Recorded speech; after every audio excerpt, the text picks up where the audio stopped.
నమస్తే, తెలుగు రాజ్యంకి స్వాగతం. నేను మిస్ సంధ్య. తెలుగు ఇండస్ట్రీలో అంటే ఇప్పటికీ పెద్దన్న పాత్ర ఆయనలాగా ఎవరు పోషించలేరు, ఆయన తర్వాత ఆయన ప్లేస్ని ఎవరు రీప్లేస్ చేయలేరు అన్న ఒక ముద్ర వేసుకున్నారు. దర్శక ధీరుడుగా పేరు పొందారు. పరిశ్రమలో ఏ కష్టం వచ్చినా నేనుంటాను అంటూ ఎప్పుడు ఆయన ముందు నిలబడ్డారు. ఆయన మరెవరో కాదు, దాసరి నారాయణరావు గారు. ఇప్పటికీ చాలామంది చెప్పే మాట ఏంటంటే ఆయన తర్వాత అలాంటి పెద్దన్న పాత్ర ఏ ఒక్కరు పోషించలేరు, పోషించేంత సాహసం కూడా చేయలేదు అనేసి అంటూ ఉంటారు. ఈ నేపథ్యంలో చిరంజీవి గారికి దాసరి నారాయణరావు గారికి అనుబంధం ఎలా ఉంటుంది? ఎందుకంటే మీడియాలో వీళ్ళిద్దరి గురించి రకరకాల వార్తలు వస్తూ ఉంటాయి. వారిద్దరికి పడదు అనేసని, అంత సఖ్యతగా ఉండరు అనేసని, అలాగే ఆయన కొత్త వాళ్ళకి అలాగే కొంతమందికి ఇచ్చిన హిట్స్ను చిరంజీవి గారికి ఇవ్వలేకపోయారు అన్న ఒక వాదన. కంప్లీట్ లంకేశ్వరుడి తర్వాత అయితే ఇద్దరి మధ్య చాలా గ్యాప్ వచ్చింది అంటే ఇలాంటి రకరకాలుగా మనకు వినిపిస్తూ ఉంటాయి. ఈ వినిపిస్తున్న ఈ విమర్శలు కావచ్చు, నిందలు కావచ్చు, వీటన్నింటి వెనుక నిజం ఎంత, వారిద్దరి అనుబంధము ఎలా ఉండేది తెలుసుకునే ప్రయత్నం చేద్దాము. చరిత్రకారులు, సినీ రాజకీయ విశ్లేషకులు చిల్లగట్ట శ్రీకాంత్ గారు మనతో ఉన్నారు. ఆయన మాటల్లోనే. శ్రీకాంత్ గారు నమస్తే అండి. నమస్కారం సంధ్య. నిజంగా దర్శక ధీరుడు, ఎన్నో అంటే చాలా రకాలుగా వింటూ ఉంటాము. ముందుగా వాటి అన్నింటి గురించి లోతుల్లోకి వెళ్ళే ముందుగా దాసరి నారాయణరావు గారి గురించి చెప్పాలంటే ఏం చెప్తారు? దాసరి నారాయణరావు గారు అప్పటి స్టార్ హీరోలు ఎవరైతే ఉన్నారో వాళ్ళందరికీ కూడా చెప్పుకోదగ్గ బ్లాక్ బస్టర్లని, ఇండస్ట్రీ హిట్లని అందించినటువంటి దర్శకులు. అట్లాగే ఎస్వి రంగారావు గారు మొదలుకొని చిరంజీవి గారి వరకు, చిరంజీవి గారి తర్వాత మన చియాన్ విక్రమ్ గారిని కూడా డైరెక్ట్ చేసినటువంటి డైరెక్టర్ దాసరి నారాయణరావు గారు. అయితే మీరు లేవనెత్తినటువంటి ప్రశ్నలు, మీ సందేహాలు ఎలాగున్నాయంటే చిరంజీవి గారికి దాసరి నారాయణరావు గారికి అసలే అన్నది ప్రధానమైనటువంటి అంశంగా మీరు లేవనెత్తారు. కాకపోతే ఇక్కడ దాసరి నారాయణరావు గారు కటకటాల రుద్రయ్య సమయంలో ఆయన సొంత నిర్మాణ సంస్థని నెలకొల్పాలి అని ఆలోచించుకొని తారక ప్రభు ఫిలిమ్స్ అని తన కుమారుడు పేరుని పెట్టుకుని శివరంజన్ సినిమా ప్రారంభిద్దాం అనుకుని జయసుధ గారితో ఒక కథానాయక జీవితాన్ని అని చెప్పి ఆయన టెక్నికల్గా, డైరెక్టోరియల్గా మీరు ఏ విధంగా తీసుకున్న సంభాషణల పరంగా, కథ పరంగా, పాత్రల పరంగా ఒక గొప్ప దృశ్యకావ్యం శివరంజని. అవును. అందులో అభిమాని పాత్ర ఎవరు పోషించాలి అని చెప్పి మొదట్లో బాలకృష్ణ గారిని అనుకుని రామారావు గారిని వెళ్ళి దాసరి నారాయణరావు గారు అప్రోచ్ అయితే, లేదు వారు డిగ్రీ సెకండ్ ఇయర్లో ఉన్నారు బాలకృష్ణ గారు, చదువు పాడవుతుంది, మా సినిమాల్లో కూడా వాళ్ళని నటింపజేయట్లేదు డిగ్రీ పూర్తయ్యేంతరూ, కానీ రామారావు గారు సున్నితంగా తిరస్కరిస్తే షూటింగ్కి వెళ్ళిపోవాలి. వెతుకుతున్నారు వడబోతలు అనంతరం పురాణం సుబ్రహ్మణ్యం గారిని ఒక డైరెక్టర్ ఉండేవారు. వారు అర్ధాంగి దాసరి నారాయణరావు గారిని దేనికో కలవడానికి వచ్చి, సన్నిహితులు బాగా వచ్చి, మా ఇంటి పక్కన మేడ మీద గదిలో 3 అబ్బాయిలు ఉన్నారు, వాళ్ళలో మీరు ఎవరికి అవకాశం ఇచ్చినా బాగానే ఉంటుంది, ముగ్గురికి ఎటువంటి చెడు అలవాట్లు లేవు, ముగ్గురు ఇన్స్టిట్యూట్కు రాలని చెప్పి ఆవిడ ఫీడ్బ్యాక్ ఇచ్చారు. ఫీడ్బ్యాక్ ఇచ్చిన తర్వాత మేనేజర్లని, కో డైరెక్టర్లకు చెప్తారుగా, ఫిలిం ఇన్స్టిట్యూట్కు రాలంట, తీసుకురండి అని చెప్పి రమ్మంటే ఒక అతను వచ్చాడు. ముగ్గురులో ఒకరే వచ్చారు. ఇంకా 2 ఉన్నారని చెప్పారమ్మా, నువ్వు ఒకడే వచ్చావేంటి, మరుసటి రోజు 2 తీసుకురా అని చెప్పారు దాసరి గారు. మరుసటి రోజు మళ్ళీ ఒక అతనే వచ్చాడు. ఏంటమ్మా నువ్వు ఒకడే వచ్చావు, షూటింగ్కి వెళ్ళిపోవాలి, ముగ్గురు వస్తే ముగ్గురికి స్క్రీన్ టెస్ట్, మేకప్ టెస్ట్ చేసి ఎవరు బాగుంటే వాళ్ళని తీసుకుందాం అనుకుంటున్నావు అంటే, లేదండి వాళ్ళు కావలేదు, నిన్నటి నుంచి ఊరికి వెళ్ళారేమో తెలియదండి అన్నాడంట. సరే ముందు నీకు మేకప్ టెస్ట్ చేద్దామని అతనికి మేకప్ టెస్ట్ చేసి, స్క్రీన్ టెస్ట్ చేసి బాగానే ఉన్నాడని చెప్పేసి వెంటనే వెళ్ళిపోవాలి, సాంగ్తో స్టార్ట్ అవ్వాలి, జయసుధ గారితో చెయ్యాలి, ఇతనికి డ్యాన్స్ మాస్టర్ రిహార్సల్స్ చేయించాలి, ఇవన్నీ ఉన్నాయి. గోదావరిలో జరిగింది షూటింగ్. ఇతను హీరోగా ఫైనల్ చేసేసారు, వెళ్ళిపోయారు. అతను హరిప్రసాద్ గారు. ఓకే. మిగతా 2 చిరంజీవి గారు, సుధాకర్ గారు. ఒకవేళ అన్ని కరెక్ట్గా ఉంటే చిరంజీవి గారు ఇంట్రడ్యూస్ అవ్వాల్సింది శివరంజని. వెళ్ళిపోయే ముందు వీళ్ళు హరిప్రసాద్ కంగ్రాచులేట్ చెప్పాలి కదా, అట్లాగే దాసరి గారు అవకాశం ఇచ్చారు. వీళ్ళిద్దరూ దాసరి నారాయణరావు గారికి గెలిచారు. కలిసిన తర్వాత వీళ్ళు అతనికి అవకాశం వచ్చిందని చిరంజీవి గారు, సుధాకర్ గారు ఎక్కడ ఏర్చిపడలా. మాలో ఒకరికి అవకాశం వచ్చింది, ముందుగా అవకాశం వచ్చింది హరిప్రసాద్ గారికి. ఓకే. మాలో ఒకరికి అవకాశం వచ్చింది అని చెప్పి చాలా హ్యాపీగా ఫీల్ అయ్యి, జయసుధ గారితో కాంబినేషన్ అంటున్నారు, జాగ్రత్తగా చూసుకోండి సార్ మా వాడిని అని చెప్పి తిరిగి వచ్చేసారు. ఆయన హరిప్రసాద్ గారు కంటిన్యూ అయిపోయారు. ఇది జరిగింది. ఆ తర్వాత దాసరి నారాయణరావు గారు కొత్త వాళ్ళకి అవకాశాలు ఇస్తారు అన్న విషయం చిరంజీవి గారి మైండ్లో రిజిస్టర్ అయ్యింది. పైగా ఎవరికీ తెలియని విషయం ఏంటంటే చిరంజీవి గారిని ఫిల్మ్ ఇన్స్టిట్యూట్లో సెలెక్ట్ చేసినటువంటి వాళ్ళలో, ఇంటర్వ్యూ చేసినటువంటి వాళ్ళలో దాసనారాయణరావు గారు ఒకరు. ప్రిన్సిపాల్ వైజీపీ గారు తర్వాత పి పుల్లయ్య గారు, కె విశ్వనాథ్ గారు, దాసనారాయణరావు గారు, డివిఎస్ రాజు గారు, వీళ్ళు నలుగురు చిరంజీవి గారిని ఇంటర్వ్యూ చేసి సెలెక్ట్ చేసినటువంటి వాళ్ళలో దాసనారాయణరావు గారు కూడా ఉన్నారు. చిరంజీవి గారు ఆ తర్వాత అంటే ఆయన అప్కమింగ్ స్టేజ్ అయితే ఉందో, అంటే ఆయన పునాది రాళ్లలో 5గురిలో ఒకరిగా ఆయన ఎంపిక చేయబడి వెనువెంటనే ప్రాణం ఖరీదు అవకాశం వచ్చి, ఆ తర్వాత మనమూరి పాండవుల అవకాశం వచ్చి, ఇట్లాంటి ఒక దశలో ఆయన దాసనారాయణరావు గారిని కలిసి ఆయన వేషం అడిగారని ఎవరికి తెలియదు. ఓకే. దాసనారాయణరావు గారిని కలిసి ఆయన వేషం అడిగారు, చిరంజీవి గారు అడిగారు.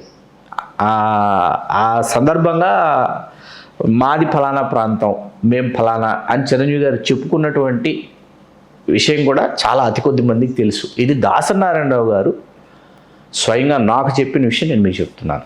ఓకే. ఎందుకు ఎప్పుడు చెప్పారన్నది చివరిన చెప్తారు.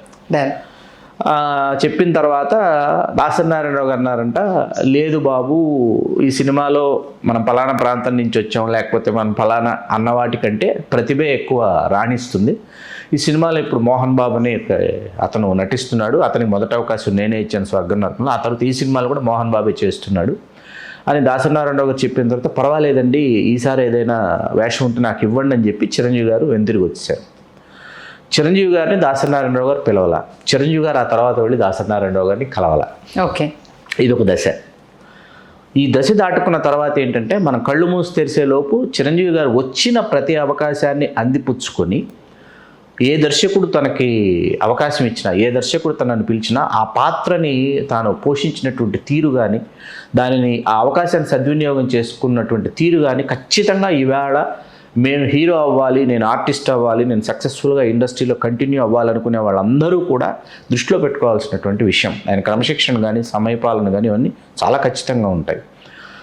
ఇప్పుడు ఇక్కడ మీకు ఒక ముఖ్యమైన విషయం చెప్తా. దాసనారాయణరావు గారు, చిరంజీవి గారు ఆ తర్వాత బంధువులు అయ్యారు, దగ్గర బంధువులు. చిరంజీవి గారి పిన్ని గారిని మణిగారు అంటారు, ఆవిడ్ని దాసనారాయణరావు గారి మేనలుడైన కేఎస్ హరి గారికి ఇచ్చి వివాహం చేశారు. అట్లా వాళ్ళ మధ్య బంధుత్వం కూడా కలిసిన తర్వాత వరుసకు దాసనారాయణరావు గారికి చిరంజీవి గారు మనవడు వరుస అవుతారు. ఈ బంధుత్వం వల్ల చిరంజీవి గారికి దాసనారాయణరావు గారు తాతగారు వరుస అవుతారు. వరుస. మీకు బంధుత్వం కలిసిన తర్వాత ఏమైంది, బంధుత్వ రూపేణ అయినా దాసనారాయణరావు గారు ఏమైనా చిరంజీవి గారికి పాత్రలు ఇస్తారేమో అని కొంతమంది బంధువర్గాలు అనుకుంటారు కదా. దాసనారాయణరావు గారు శిఖరం మీద ఉన్నారు, చిరంజీవి గారు ఏమో స్టెప్ బై స్టెప్ క్లైంబింగ్ అనమాట. ఆయన అనుకుంటే ఏమీ లేదు, ఎవరి దారి వాళ్ళది, ఎవరి ధోరణి వాళ్ళది, ఎవరి స్థాయి వాళ్ళది, ఇట్లా ఉంది. మీకు బొబ్బిలిపులి సినిమాను ఇంట్లో రామయ్య విధేయులో కృష్ణ రెండు ఒకేసారి విడుదలైనాయండి. విడుదలైతే బొబ్బిలిపులి దాసనారాయణరావు గారు, విశ్వవిఖ్యాత నట సార్వభౌమ నందమూరి తారక రామారావు గారు కొద్ది నెలల్లో ఎన్నికలు రాబోతున్నాయి. ఆ సమయంలో బొబ్బిలిపులి విడుదలైంది, కనీ విని ఎరుగని విజయదుందుభి మ్రోగించింది. అదే సమయంలో దాసనారాయణరావు గారి శిష్యుడైన కోడి రామకృష్ణ గారి మొదటి సినిమా ఇంట్లో రామయ్య వీధిలో కృష్ణయ్య కూడా విడుదలై 525 రోజులు ఇదే మన నారాయణగుడి శాంతి థియేటర్లో ఆడింది, హైదరాబాద్లో. ఇప్పుడు ఇక్కడ ఏంటంటే దాసనారాయణరావు గారికి బొబ్బిలిపులి నాకు గుర్తున్నంతలో 60వ సినిమా. 60 సినిమాలు దాసనారాయణరావు గారు చేసిన. చిరంజీవి గారు 78 నుంచి దాసనారాయణరావు గారికి తెలిసినప్పటికీ, ఫిల్మ్ ఇన్స్టిట్యూట్ రోజుల నుంచి చిరంజీవి గారికి తెలిసినప్పటికీ దాసనారాయణరావు గారు 60వ సినిమా పూర్తి అయిపోయిన నాటికి కానీ చిరంజీవి గారికి ఆయన అవకాశం ఇవ్వాల. మీకు అర్థమవుతుంది కదా. చిరంజీవి గారు తనంతట తానుగా ఒక స్వయం ప్రకాశిత ప్రతిభా సంపన్నుడిగా ఆయన ఎదిగేటటువంటి క్రమం చాలా అద్భుతంగా కొనసాగుతుంది. ఈలోపు 84 వచ్చేసింది. 84లో బాగా నాకు గుర్తున్నంతలో విజేత శతదినోత్సవ వేడుక విజయవాడలో జరిగింది. ఓకే. విజేత శతదినోత్సవ వేడుక విజయవాడలో జరిగితే ఆ సభాధ్యక్షులు దాసనారాయణరావు గారు. ఇప్పుడు అల్లుకున్న పాలకొల్లు బంధంతో అల్లు రామలింగయ్య గారు సమర్పించిన విజేత సినిమాకి దాసనారాయణరావు గారు కూడా పాలకొల్లు ప్రతిభాపరాయణుడే కదా. పైగా గీతా ఆర్ట్స్లో మొదటి 2 సినిమాలు బంట్రోతు భార్య, దేవుడ దిగొస్తికి దర్శకులు దాసనారాయణరావు గారు కాబట్టి ఆయన సభాధ్యక్షులుగా పిలిచారు. ఓకే. విజయవాడలో మొట్టమొదట చిరంజీవి గారి కార్యక్రమానికి శతదినోత్సవ వేడుకకి దాసనారాయణరావు గారు సభాధ్యక్షత వహించి కని విని ఎరుగని ఉపన్యాసం చేసి అప్పటికి మనకి ఖైదీవన్నీ విడుదలైపోయాయి 83లో. ఆ తర్వాత ఏంటంటే దాసనారాయణరావు గారి తర్వాత మీకు దాసనారాయణరావు గారి ప్రసంగంలో ప్రేక్షకులు చిరంజీవిని గుర్తించిన తర్వాత కానీ పరిశ్రమ గుర్తించలేదు అనేటటువంటి పదప్రయోగాలు చేశారు. చమత్కార పదప్రయోగాలని చేశారు. ప్రేక్షకులు మీరు అభిమానులు ముందుగా మీరు గుర్తించారు చిరంజీవి గారిలోని హీరోని స్టార్ని, ఆ తర్వాతే పరిశ్రమ గుర్తించింది అని అర్థం వచ్చేలాగా చాలా గంభీర ఉపన్యాసం చేసిన తర్వాత ఆ తర్వాత పాపం పరుచూరు గోపాలకృష్ణ గారు మాట్లాడాలి. పరుచూరు గోపాలకృష్ణ గారు వచ్చి భీముడు భోంచేసిన తర్వాత భోంచేయడానికి ఏమీ మిగలదన్నట్టు దాసనారాయణరావు గారు మొత్తం ఆయన ప్రసంగంలో ఆయన వినిపించేసిన తర్వాత మేము మాట్లాడటానికి ఏమీ లేదు అని చెప్పి వెళ్ళిపోయి కూర్చున్నారు అంతే. ఇంకేం మాట్లాడాలి పరుచూరు గోపాలకృష్ణ గారు. అలా దాసనారాయణరావు గారు తన పెద్దరికాన్ని కాపాడుకునేటటువంటి తన పెద్దరికాన్ని నిలబెట్టుకునేటటువంటి చర్యలు చేపట్టారు. చిరంజీవి గారి సినిమా మాత్రం చేయడం లేదు. చిరంజీవి గారు మాత్రం అంతకంతకు ఇంతింతై నటుడింతై అని ఆయన పెరుగుతూ వెళుతున్నారు. దాసనారాయణరావు గారు చిరంజీవి గారి సినిమా వేడుకలకి సభాధ్యక్షులుగా ఆయన వ్యవహరిస్తుండేవాళ్ళు, ఆడియో రిలీజ్కి వస్తుండేవాళ్ళు. అట్లా మీకు దశకి చేరుకున్న తర్వాత ఏమైందంటే తన 100వ సినిమా ఎవరితో చేయాలి అని దాసనారాయణరావు గారు అప్పటి వరకు వీరి కలయిక కుదరలేదు కాబట్టి ఈ కలయికలో చేయాలనేటప్పటికి అప్పటికి దాసనారాయణరావు గారు అప్డేట్ అవ్వడం మానేసినటువంటి ఒక టైం అది. ఓకే, ఇది చాలా సీరియస్ కల్చరల్ స్టడీ అండి. It's not a ordinary. నేను ఇప్పుడు చెప్తున్నది సాధారణ విషయం కాదు. అప్పటికి దాసనారాయణరావు గారు అప్డేట్ అవ్వడం మానేశారు. 89 నాటికి దాసరి గారు అప్డేట్ అవ్వడం మానేశారు. అప్పటికి చిరంజీవి గారి గ్రాఫ్ ఎలా ఉందంటే daring dashing dynamic hero, supreme hero, macho megastar అయిపోయి మీకు తెలుగు సినిమా అంటే చిరంజీవి, చిరంజీవి అంటే తెలుగు సినిమా అనేటటువంటి ఒక పరిస్థితిని చిరంజీవి గారు తనకు తానుగా ఒక దుర్భేద్యమైనటువంటి కోట నిర్మించుకున్నటువంటి సమయం. ఆ సమయంలో దాసనారాయణరావు గారు తన 100వ సినిమా చిరంజీవి గారితో లంకేశ్వరుడు. ఓకే, దాసనారాయణ గారి 100వ సినిమా దాసనారాయణరావు గారు 100వ సినిమా లంకేశ్వరుడు. ఆ 100వ సినిమా విజయ్ మాధవి కంబైన్స్లో చేశారు. ఆయన ఆ సంస్థకి దాసనారాయణరావు గారు గతంలో చాలా సూపర్ డూపర్ హిట్స్ ఇచ్చారు. కటకటాల రుద్రయ్య, రంగుండవుడి వగైరాలు. ఈ సినిమా చిరంజీవి గారితో చేయాలి అన్న తర్వాత ఇవాళకి నాకు బాగా గుర్తుంది. నాకు కళ్ళు మూసుకుంటే లంకేశ్వరుడు సినిమా అంటే రాజ్కోటి గారి సంగీతమును ప్రభుదేవ గారు కంపోజ్ చేసిన డాన్సులు గుర్తొస్తాయి, ఇంకేమి గుర్తురావు. ఫ్లాప్ అయిన అంటే చిరంజీవి గారికి సినిమా జరుగుతుండగా చిరంజీవి గారికి అర్థమైపోతుందండి ఏది ఈ సినిమా ఫ్లాప్ అవుతుందంటే ఆయనకు అర్థమైపోతుంది చిరంజీవి గారికి. అలా ఫ్లాప్ అయిపోతుందని తెలిసి తర్వాత ప్రివ్యూ వేస్తున్నాం రెండన్నా చిరంజీవి గారు చూడని సినిమాలు నాకు తెలుసు. బిగ్ బాస్లు, మృగరాజులు వగైరాలు ఉన్నాయి కొన్ని. మీకు ఆయనకు అర్థమైపోయింది చిరంజీవి గారికి ఇది ఫ్లాపు, ఆడదు, ప్రేక్షకులకు నచ్చదు, అర్థమైపోయింది. అర్థమైపోయినా కూడా చిరంజీవి గారు తను పెట్టేటటువంటి 100% ఎఫర్ట్ ఉందే దాంట్లో ఎక్కడ మీకు విస్మృత తేడా రాదు. That is Chiranjeevi. మీకు ఇవాళకి లంకేశ్వరులు చిరంజీవి గారు డాన్సులు చూస్తే అద్భుత, అసలు మనం అసలు ఏమీ మనం మాట్లాడలేము. అసలు ఏంటి హౌ ఇస్ ఇట్ పాసిబుల్ అనిపిస్తుంది కదా. సినిమా ఫ్లాప్ అయింది. ఫ్లాప్ అయిపోయిన తర్వాత మీరు ఇందాక ఏమన్నారు దాసనారాయణరావు గారు చిరంజీవి గారి మధ్య ఏమైనా అంటే కాదు, 90 వచ్చింది. 89 డిసెంబర్ అండి. లంకేశ్వరుడు ఫ్లాప్ అవ్వడానికి నేను ప్రధానంగా ఏం చెప్తానంటే నేను ఇందాక అన్న దాసనారాయణరావు గారు అప్డేట్ అవ్వలేదు. ఆయన హెవీ డ్రామా అండి. దాసనారాయణరావు గారు హెవీ డ్రామా, డైలాగులు అవి అప్పటికంటే 70s నుంచి ఓకే, 72, 74 నుంచి ఒక 85, 86 దాకా ఓకే అండి. ఒక దశాబ్ద కాలం అది ఓకే. తర్వాత మీకు ఏమైపోయిందంటే టెక్నికల్గా తెలుగు సినిమా మీకు ఎదుగుతూ పెరుగుతూ వచ్చింది. 89 అక్టోబర్ 5 అనేది శివ విడుదలైనటువంటి సమయం. ఓకే, బిఫోర్ శివకి ముందు ఇదా, శివ తర్వాత లంకేశ్వర అయ్యేటప్పటికి ఏంటంటే కంపారిజన్, చాలా కంపారిజన్ వస్తుంది. కంపారిజన్తో ఏమైపోయిందంటే ఆ కంపారిజన్లో కూడా మీకు లంకేశ్వరుడి మీద దాన్ని తాలూకు ఆ సమయంలో నేను బాలకృష్ణ గారి సినిమా ఏంటంటే మీకు బాలకృష్ణ గారి సినిమా మ్యూజికల్గా బాలగోపాలుడు అండి. బాలగోపాలుడు కూడా మ్యూజికల్గా చాలా బాగుంటుంది. అది కూడా ఫ్లాప్ కమర్షియల్లీ, ఇది కమర్షియల్గా ఫ్లాప్. 90 వచ్చేటప్పటికి ఏమైంది మీకు 1990లో కొండవీటి దొంగ, జగదేక వీరుడు ఇవి పడేటప్పటికి చిరంజీవి గారి సినిమాలు. జగదేక వీరుడు సుందరి మన హైదరాబాద్ ఎల్బీ స్టేడియంలో సత్యదినోత్సవ వేడుకలు దాసనారాయణరావు గారు సభాధ్యక్షులు. ఓకే, రౌడీ అల్లుడు నెల్లూరులో చేశారు. అక్కడ మళ్ళీ దాసనారాయణరావు గారు, జంధ్యాల గారు. తర్వాత మీకు కొదం సింహం చెన్నైలో చేశారు. ప్రాణ్ గారు ఆ సినిమాలో చేశారు కాబట్టి రజనీకాంత్ గారు అక్కడ చీఫ్ చేశారు. గ్యాంగ్ లీడరు, రౌడీ అల్లుడు, ఘరానమ్మగుడు, ఈ 3 వేడుకలు అండి. ఈ 3 వేడుకలకి దాసనారాయణరావు గారు సభాధ్యక్షులు. 3 సినిమా వేడుకలకి. Gang leader 4 stations, 4 stations 1 day, rowdy Alludu Nellore, తర్వాత ఘరానమ్మగుడు మీకు గుంటూరు. వీటన్నిటికి సభాధ్యక్షులు దాసనారాయణరావు గారు. అయితే మీకు తర్వాత ఏమైందంటే రాజకీయంగా దాసనారాయణరావు గారు నిర్ణయం తీసుకున్న తర్వాత ఓకే. ఆయన క్రియాశీలక రాజకీయాలకి రావాలి, పూర్తి స్థాయిలో క్రియాశీలక రాజకీయాల్లో ఉండాలి అని ఆయన నిర్ణయించుకున్న ఆ తర్వాత టాపిక్ వెళ్ళే ముందు నాకు లంకేశ్వరుడికి సంబంధించి అడగండి. ఫస్ట్ హీరోని చంపేశారు, తర్వాత అది ప్రేక్షకులకి ఎక్కక మళ్ళీ క్లైమాక్స్ చేంజ్ చేశారు అనేసని దానివల్ల కొంత నెగిటివ్ టాక్ వచ్చి సినిమా ఇదైంది అనేసి విన్నాను. నిజమా అది? లేదు లేదు, ఏం లేదు, అలాంటిది ఏం లేదు. ఓకే. కాదు కాదు, అది ఫస్ట్ ఏంటంటే సిస్టర్ చనిపోయిందని తెలియగానే ఈయన ఊపిరి ఆగిపోతుంది, తర్వాత పిల్లాడి ఏడుపు విని లెగుస్తాడు కదా ఎండ్ లో. అయితే ఫస్ట్ చంపేశారు, తర్వాత ప్రేక్షకులు రిసీవ్ చేసుకోరు అనేసి క్లైమాక్స్ చేంజ్ చేశారు అనేసి. లేదు లేదు, ఓకే. కాదు కాదు కాదు.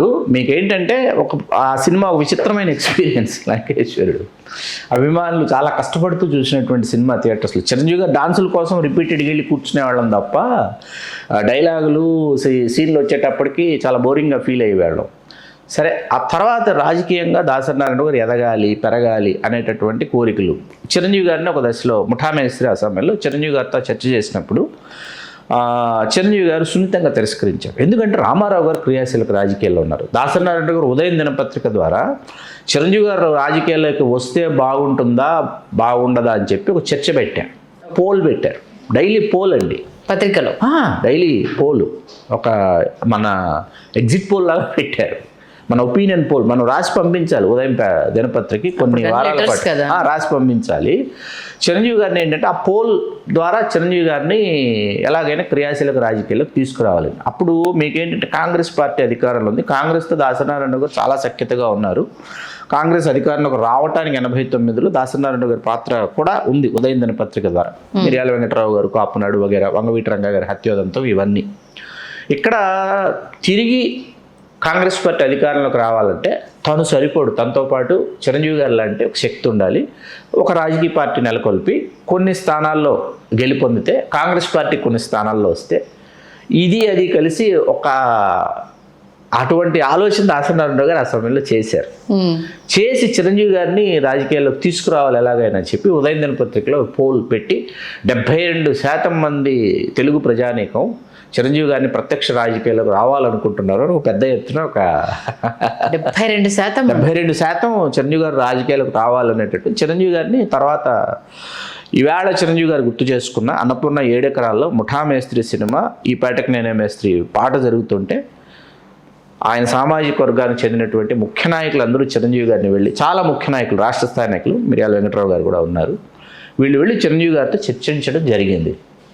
ఆ సమయం 91 ఆ ప్రాంతంలో చిరంజీవి గారు సున్నితంగా తిరస్కరించారు. ఎందుకు తిరస్కరించారు? రామారావు గారు తెలుగుదేశం పార్టీ, ఇంకా రామారావు గారు ఉన్నారు క్రియాశీలక రాజకీయాల్లో.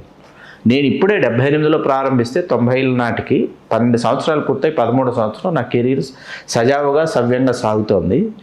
ఈ శిఖరం మీద, అంటే నంబర్ 1 అనే శిఖరం మీద నేనున్నాను. ముఠా మేస్త్రి అఫ్కోర్స్ రాజకీయపరమైనటువంటి చర్చా సినిమాలో చేయలేదని నేను చెప్పట్లా.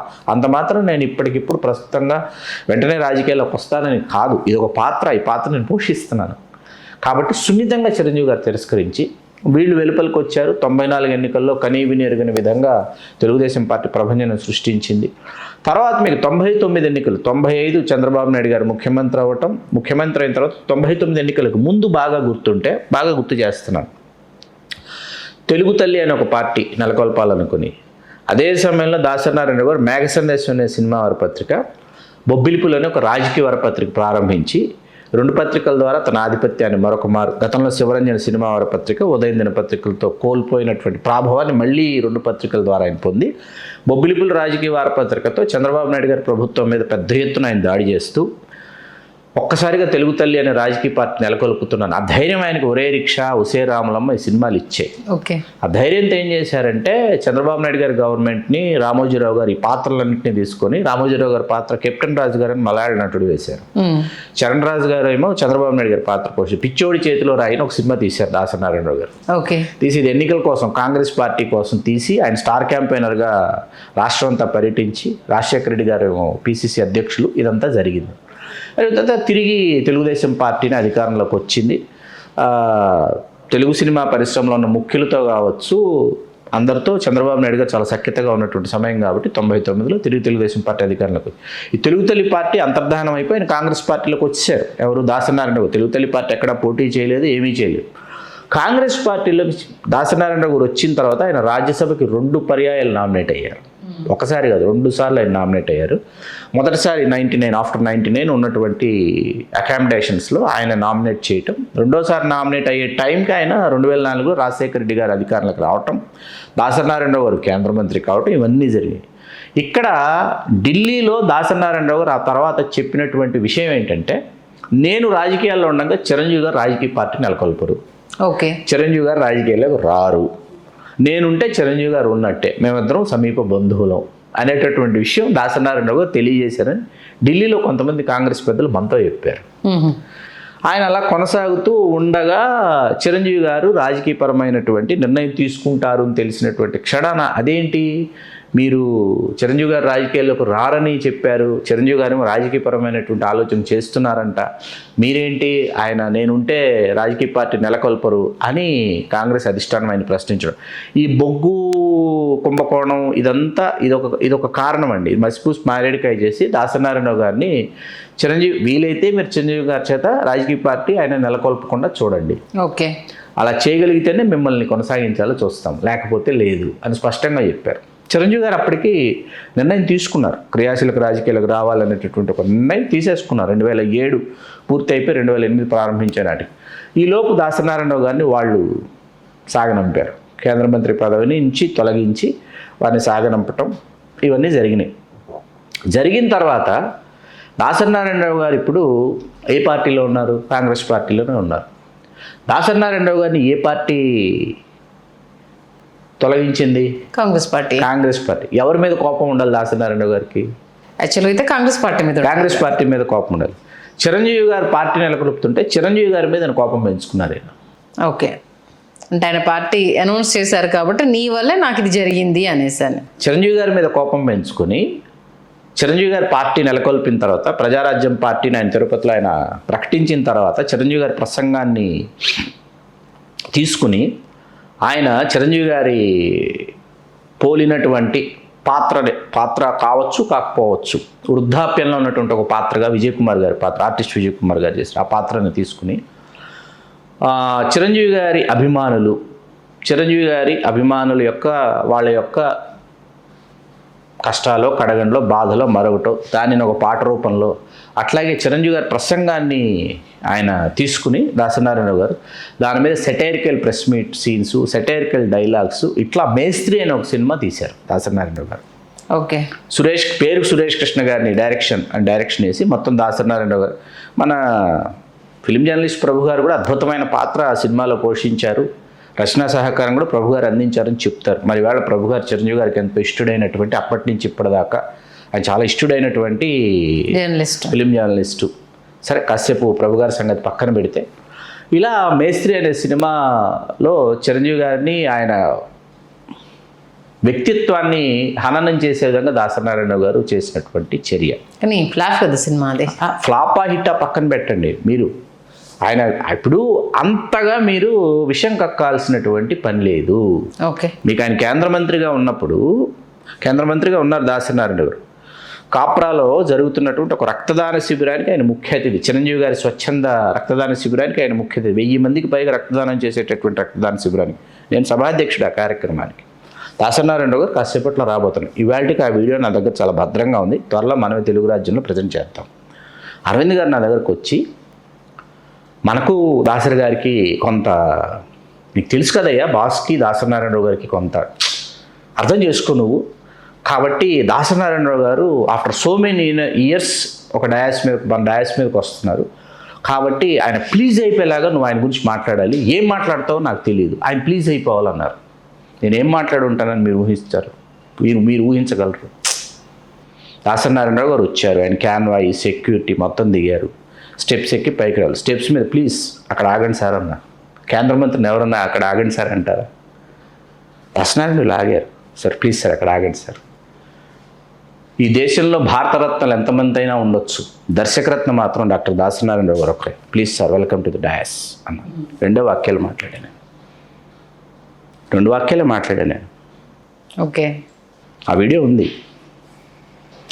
అంటే మీకు ఇంద్ర శతదినోత్సవ వేడుక ఏమైందంటే 2003 జనవరి 12 జరిగింది. దాసరి నారాయణరావు గారు లేకుండా సభ జరిగింది. ఎందుకంటే అప్పటికి ఆయన కాంగ్రెస్ పార్టీలో రాజ్యసభ సభ్యుడిగా ఉన్నారు, అధికారంలో తెలుగుదేశం పార్టీ ఉంది, వెంకయ్యనాయుడు గారు భాజపా, చంద్రబాబు నాయుడు గారేమో ముఖ్యమంత్రి. కాబట్టి దాసరి నారాయణరావు గారిని ఆహ్వానించలే. దాంతో దాసరి నారాయణరావు గారు ఇంకా ఆగ్రహదగ్రుడైపోయి ఉన్నటువంటి ఒక సందర్భం. ఇవన్నీ ఎందుకు మనం చెబుతున్నాము అంటే, ఎవరున్నా లేకపోయినా, దర్శకరత్నలున్నా దర్శకేంద్రులున్నా లేకపోయినా తనను తాను ఖండించుకొని మండించుకొని దండించుకున్నవాడు కాబట్టే కొణిదెల శివశంకరరావు ప్రసాద్ మెగాస్టార్ చిరంజీవి కాగలిగాడు, పద్మభూషణుడయ్యాడు, పద్మ విభూషణుడయ్యాడు, కళాప్రపూర్ణుడయ్యాడని చెప్పడానికి. ఎన్టీఆర్ జాతీయ పురస్కారాన్ని ఇవాళ అందుకున్నారు. గతంలో రఘుపతి వెంకయ్యనాయుడు పురస్కారం అందుకున్నారు. గిన్నిస్ బుక్ ఆఫ్ వరల్డ్ రికార్డ్స్లో స్థానం సంపాదించుకున్నారు. అక్కినేని నాగేశ్వరరావు గారు జాతీయ పురస్కారం అందుకున్నారు. ఎందుకు మనం మాట్లాడుకుంటున్నామంటే, అవకాశాన్ని అందిపుచ్చుకోవాలి, నన్ను నేను నిరూపించుకోవాలి అన్నటువంటి ఆ తపన, ఆ జ్వాల ఎవరిలో అయితే ఉంటాయో వాళ్ళని ఎవరూ ఆపలేరు. వాస్తవం. ఎవరూ అరచేతిని అడ్డు పెట్టి సూర్యోదయాన్ని ఎవరూ ఆపలేరు అన్నట్టు ఎవరూ ఆపలేరు వాళ్ళని. ఆబ్వియస్గా అయితే దూరం పెంచింది దాసరి నారాయణరావు గారు. అయితే ఈ విషయాలు ఏంటంటే, తర్వాత దాసరి నారాయణరావు గారు తీరిగ్గా ఇంట్లో ఉన్న సమయాన సందర్భాన నేను వారితో ప్రస్తుతించడం జరిగింది. ఎందుకు సార్ అంత కక్ష దేనికి సార్ చిరంజీవి గారి మీద, అంత ద్వేషం దేనికి, ఏమైంది, ఇప్పుడు ఏం జరిగింది? మీరు కేంద్ర మంత్రి కాగలిగారు, మీ తర్వాత ఆయన కేంద్ర మంత్రి కాగలిగారు, రాష్ట్ర ముఖ్యమంత్రి అయ్యేటటువంటి అవకాశం చిరంజీవి గారికి ఉన్నప్పుడు మీరు ఒక భుజం కాయాలి చిరంజీవి గారి కోసం. లేదా మీరు మేలు చేయట్లా, కీడు చేయకుండా ఉన్నా కూడా సరిపోతుంది. కానీ మీరు అది చేయలేదు, ఇది చేయలేదు, మేలు కంటే కీడు ఎక్కువ చేసేసారు. మీకు అర్థమైంది కదా. కాబట్టి ఏమైపోయిందంటే, ఆ స్పర్ధలు ఏవైతే ఉన్నాయో అవి జనబాహుళ్యంలోకి ఆ గ్యాప్ అనేది, స్పష్టంగా గ్యాప్ ఉందనేది వెళ్ళిపోయింది. ముఖ్యమంత్రి అయ్యేటటువంటి అవకాశాన్ని కోల్పోయే విధంగా చేసినటువంటి వాళ్ళల్లో దాసరి నారాయణరావు గారు ఒకరు. ఆ తర్వాత ఆయన వాల్ పోస్టర్స్ వేయించండి. ప్రజారాజ్యం మీద అయిపోయిన తర్వాత, ఎన్నికలు అన్నీ అయిపోయి ప్రజారాజ్యం అయిపోయిన తర్వాత మే 4 ఫలితాలు వెలువడ్డాయి ఏప్రిల్లో. మే 4 కనీవిని ఎరుగునటువంటి జాతికి, సామాజిక వర్గానికి ముఖ్యమంత్రి కాగలిగినటువంటి లక్షణాలు ఉన్నటువంటి నాయకులు దాసరి నారాయణరావు గారు ఒక్కరే అని చెప్పి మొత్తం వాల్ పోస్టర్స్ అన్నమాట. హైదరాబాద్ అంతా వాల్ పోస్టర్స్. ఆ వాల్ పోస్టర్స్ వేసిన అతను తిరుపతికి చెందినటువంటి ఒక ప్రముఖ న్యాయవాది ఒక ఆయన.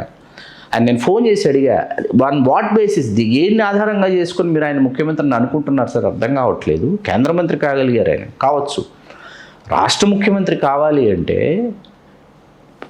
అది వేరు. కాబట్టి ఆ తర్వాత మళ్ళీ ముద్రగడ పద్మనాభం గారి అంశం వచ్చినప్పుడు 2016 ఆ సమయంలో పార్క్ హైత్లో చిరంజీవి గారిని ఆహ్వానించి దాసరి నారాయణరావు గారి ఇంటికి చిరంజీవి గారిని లంచ్కి పిలిచి, ఆ లంచ్లో నేను కూడా ఉన్నాను ఆ రోజు. అవన్నీ చిరంజీవి గారు ఇక్కడ ఏంటి, చిరంజీవి గారి గొప్పతనం ఏంటంటే, పార్క్ హైత్లో ముద్రగడ పద్మనాభం గారిని కాపాడుకోవడానికి జరుగుతున్నటువంటి ఒక కీలకమైనటువంటి సమావేశం, అందరూ దిగ్గజాలు ఉన్నారు. దానికి దాసరి నారాయణరావు గారు చిరంజీవి గారిని మీరు వస్తేనే అంటే చిరంజీవి గారు ఆ రోజు వచ్చారు. ఎప్పుడు ఏ సామాజిక సమావేశాలకి, ఇటువంటి సమావేశాలకు చిరంజీవి గారు ఏ రోజు హాజరవ్వాలో ఈ విషయం నేను చెప్పకూడదు అనుకున్నాను, కానీ చెప్పాల్సి వచ్చింది. దాసరి నారాయణరావు గారి ఇంట్లో లంచ్ జరుగుతుంటే ముద్రగడ పద్మనాభం గారు అందరూ వచ్చారు. అక్కడికి చిరంజీవి గారు అక్కడికి వచ్చి దాసరి నారాయణరావు గారు గౌరవాన్ని చిరంజీవి గారు పెంచి, దట్ ఈస్ మెగాస్టార్ చిరంజీవి. నిజంగా అంటే రూమర్స్కి అయితే చాలా క్లియర్గా చెక్ పెట్టేశారు, ఎవరిది తప్పు, ఎవరి వైపు ఏముంది అనేది చాలా క్లియర్ కట్గా తెలియజేశారు. ధన్యవాదాలు శ్రీకాంత్. ధన్యవాదాలు సంధ్య గారు. హలో, తెలుగు రాజ్యం ఛానల్ చూస్తున్నారా? సామాజిక, రాజకీయ, జీవన చిత్రణే తెలుగు రాజ్యం. అతిశయోక్తులు, అసత్యాలు ఉండవు. రాజకీయ కోణం కాదు, ప్రజా కోణమే కొలబద్ద. తెలుగు రాజ్యం వీక్షణ మీ ఉత్తమ అభిరుచికి నిదర్శనం.